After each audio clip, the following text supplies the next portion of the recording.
হযরত আব্দুল্লাহ ইবনে ওমর রাদিয়াল্লাহু তাআলা আনহু হইতে বর্ণিত আছে যে, রাসূলুল্লাহ সাল্লাল্লাহু আলাইহি সাল্লাম ইরশাদ করিয়াছেন, হযরত নূহ আলাইহিস সালাম নিজের ছেলেকে যে উপদেশ দিয়াছিলেন, আমি কি তোমাদেরকে তাহা বলিব না?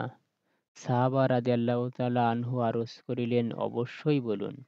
তিনি বলিলেন, হযরত নূহ আলাইহিস সালাম নিজের ছেলেকে উপদেশ দিলেন, হে আমার ছেলে, তোমাকে ২ টি কাজ করার উপদেশ দিতেছি, আর ২ টি কাজ হইতে নিষেধ করিতেছি। এক তো আমি তোমাকে লা ইলাহা ইল্লাল্লাহ বলার হুকুম করিতেছি। কেননা যদি এই কলেমা এক পাল্লায় রাখিয়া দেওয়া হয়, আর অপর পাল্লায় সমস্ত আসমান জমিনকে রাখিয়া দেওয়া হয়, তবে কলেমার পাল্লায় ঝুঁকিয়া যাইবে। আর যদি সমস্ত আসমান জমিনে একটি বৃত্তে পরিণত হইয়া যায়, তবু এই কলেমা সেই বৃত্তকে ভাঙ্গিয়া আল্লাহ তাআলার নিকট পৌঁছাইয়া যাইবে।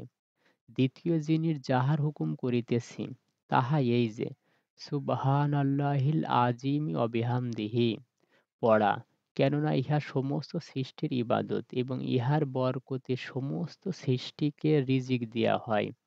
আর আমি তোমাকে ২ টি কাজ হইতে নিষেধ করিতেছি, শিরক ও অহংকার হইতে।